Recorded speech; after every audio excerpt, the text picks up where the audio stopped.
Doctor ortho Ayurvedic oil और capsule, अब दर्द भी घुटने टेकेगा। पानीपत में आज शिक्षा मंत्री महिपाल ढांडा जनता दरबार लगाएंगे। गृह क्षेत्र की समस्याएं सुनेंगे। सभी विभागों के अधिकारी भी मौजूद रहेंगे।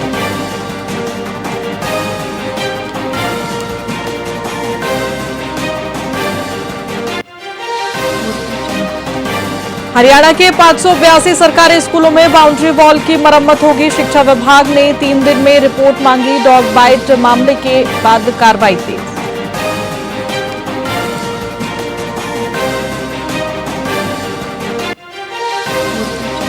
हरियाणा के 645 करोड़ रुपए के बैंक घोटाले में नए खुलासे। सुसाइड नोट में कई नामों का जिक्र। 25 करोड़ निकासी और चेक नंबर 21 जांच के केंद्र में।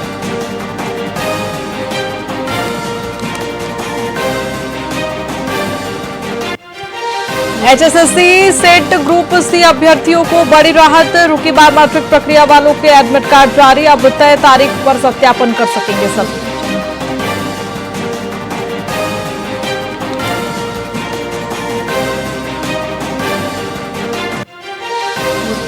हरियाणा के 10 जिलों में आंधी बारिश का ऑरेंज अलर्ट जारी। पश्चिमी विक्षोभ सक्रिय। 60 किलोमीटर प्रति घंटे की रफ्तार से हवाएं चलने की संभावना।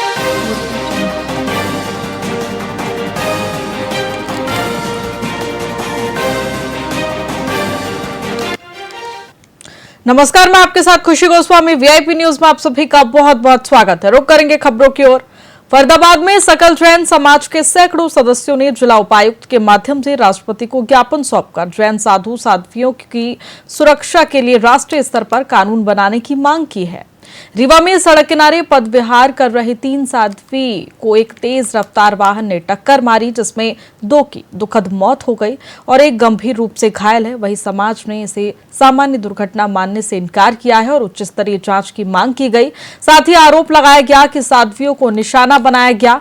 अहिंसक जीवन जीने वाले साधु साध्वियों की सुरक्षा के लिए विशेष व्यवस्था की मांग की गई है। इसलिए जो रीवा में जो बहुत बड़ा काम है वो अपने मन से किया गया है। ऐसा नहीं है, दुर्घटना नहीं है, वो एक साजिश है। उसके लिए हमें एसआईटी की हमें जांच के पूरे हमने ज्ञापन सौंपा है कि हमें जांच करें और उसको पूरे हद तक पहुंचाएं कि क्यों हुआ है। क्योंकि जब गाड़ी ऐसे जा रही थी और ऐसे घुमा दी गई थी गाड़ी, ये सारी वीडियो कैमरे में आ रही है।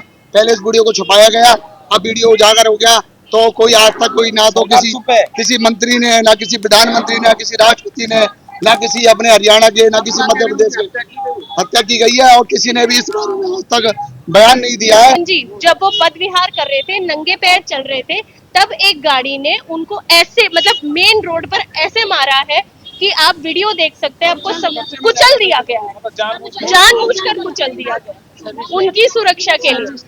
सर्विस लेन पर कुचला गया है।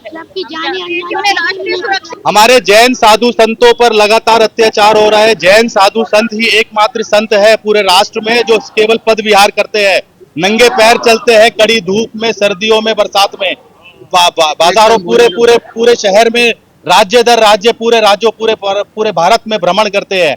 तो उन संतों की सुरक्षा करना न केवल हमारी समाज की जिम्मेदारी है, अपितु सरकार की भी जिम्मेदारी है। उनको सुरक्षा मुहैया कराया जाए। साध्वी होती है वो पैदल विहार करती हैं, ध्यान रखती है अहिंसा का पूरा, और राह में चलते हुए पहले वहाँ राजस्थान में अनूप मंडल तकलीफ दे रहा था, अब ये मध्य प्रदेश में इस तरह की तकलीफ होने लगी, गुजरात में भी हुई। हम ये चाहते हैं कि हमें प्रशासनिक व्यवस्था ऐसी मिले कि हमारे संत जो है सुरक्षित रहे। उनका विहार आने के बाद में कोई प्रॉब्लम नहीं है, लेकिन विहार करते रास्ते में चलते हुए गाड़ियां बड़ी स्पीड से चलती है, उनका कैसे सुरक्षा हो ये व्यवस्था बनाई जाए, यही ज्ञापन का मुद्दा है।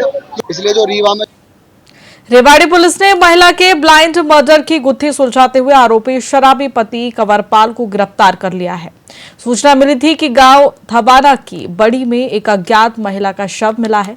पुलिस ने मौके पर पहुंचकर देखा कि शव को चटाई में बांधकर छुपाया गया था। गहन जांच के बाद मृतका की पहचान ज्योति के रूप में हुई, जो उत्तर प्रदेश की रहने वाली थी और 2018 में कंवरपाल से उसकी शादी हुई थी।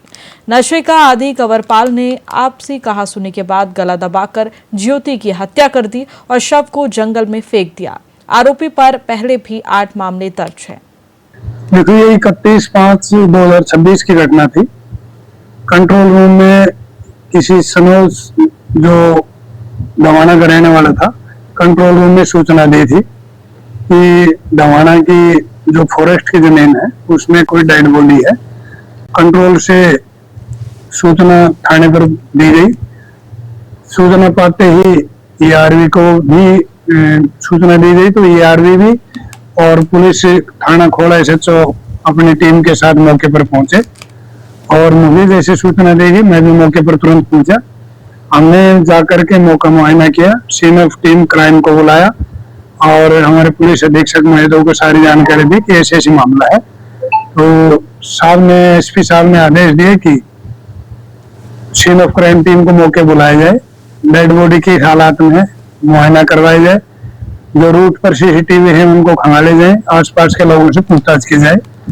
उसके बाद मैंने जैसे श्रीमान पुलिस अधीक्षक महोदय द्वारा जो डायरेक्शन मिली थी उनका अनुपालना करते हुए हमने सभी रूट के सीसीटीवी खंगाले, वहां पर सभी आस पड़ोस के व्यक्तियों से पूछताछ की।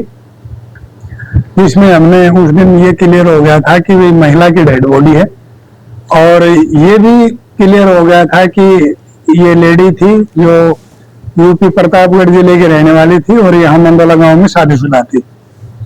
उस बात के उपरांत हमने पताजोई करने पर यह सामने आया कि ज्योति नाम की लेडी थी और कंवरपाल नाम का आदमी है जो मंडोला का रहने वाला है, उससे शादीशुदा थी। इसकी शादी इन्होंने किसी मंदिर में अपने 2018 में की गई थी और इनके एक 4 साल का बेटा है। ये जो कंवरपाल है ये शराब पीने का आदी है।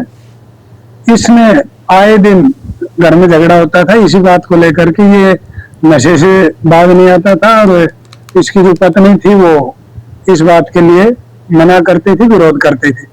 विरोध करने पर कंवरपाल अक्सर अपने मिसेज को ज्योति को पीटता रहता था। ये 30 तारीख को इसी तरह नशे में धुत होकर के फिर इसकी पत्नी ने जब विरोध किया तो उसके साथ लड़ाई झगड़ा किया, उसका गला दबाया और उसको बाथरूम में बंद कर गया। बाथरूम बंद करने के बाद फिर ये बाहर चला गया अपने घर को लॉक करके और शराब पीने के लिए, और वैसे आता है तो फिर इसने उसके मुंह में कपड़ा भी ठूसा है कि भाई कहीं ये जिंदी नहीं रह जाए। और 31 तारीख को मॉर्निंग सुबह करीब 3 बजे इसने अपनी मोटरसाइकिल लेकर के अपनी मिसेज ज्योति की डेड बॉडी को एक चटाई में बांध करके 2 जगह से और मोटरसाइकिल ले जा करके और जो वन विभाग की जो जमीन थी दवाना गांव की तरफ उसमें उन्होंने डाल दिया और इस तरह से छुपा दिया कि किसी को पता ना लगे।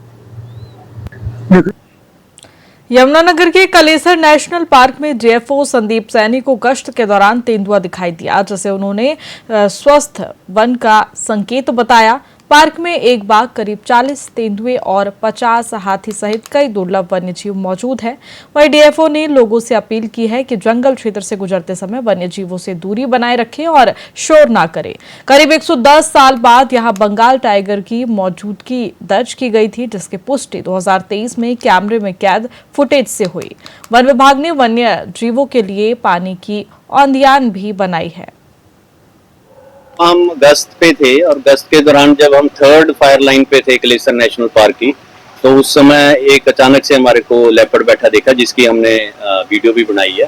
तो जिससे ये स्पष्ट है कि कलेसर नेशनल पार्क में काफ़ी मात्रा में लेपर्ड हैं, क्योंकि सांबर और उनके लिए हर्बीवोर्स काफ़ी यहाँ मात्रा में उपलब्ध हो रहा है। तो ये एक जंगल के लिए स्वस्थ होने की एक काफ़ी अच्छी निशानी। तो सर कई दफ़ा ये रास्ता भी भटक जाता है या आम जैसे रोड भी बीच में से जाती है, तो क्या आम जन को कहीं कहीं दिख जाए जंगल? ये जब भी ये नेशनल पार्क की सड़क क्रॉस करें तो ये कृपया गाड़ी धीरे रखें और थोड़ा इससे सावधानी से इस सड़क को क्रॉस करें, क्योंकि ये जानवरों का ही एरिया है ये मोस्टली, और यहाँ थोड़ा सावधानी से ही क्रॉस करें और हॉर्न और ये चीजों का अपना यूज कम से कम करें। सर जैसे सीसीटीवी भी लगे, तो किस तरह के जानवर है कलेसर नेशनल पार्क में? कलेसर में कुछ साल पहले टाइगर भी देखा गया जो राजाजी नेशनल पार्क से आया था, जो हमारे कैमरा में ट्रैप हुआ। उसके बाद 40 के करीब यहाँ लेपर्ड हैं, सांबर हैं और काफी अच्छा यहाँ पे हमारा वाइल्ड लाइफ देखने को मिलती है। तो कभी भी वक्त मिले तो मैं ये आपके चैनल के माध्यम से रिक्वेस्ट करूंगा कि लोगों को ये एक्सपीरियंस लेना चाहिए। सर थोड़ा सा, क्योंकि आप बताएं जब कोई वन्य प्राणी मिल जाता है आदमी भी डर जाता है। क्या ये जानवर अटैक करता है, डर के करता है या क्या वो उसकी प्रवृत्ति होती? नहीं, जानवर कभी भी अटैक नहीं करता। अटैक वो उसी हालत में करेगा जब उसको आपसे डर होगा या अचानक से आप उसके सामने आ जाएंगे। नेशनल पार्क में जब भी आप घूमने जाएं तो गाड़ी से कृपया नीचे ना उतरें। फिलहाल खबरों में इतना ही। बने रहिए हमारे साथ वीआईपी न्यूज पर। नमस्कार।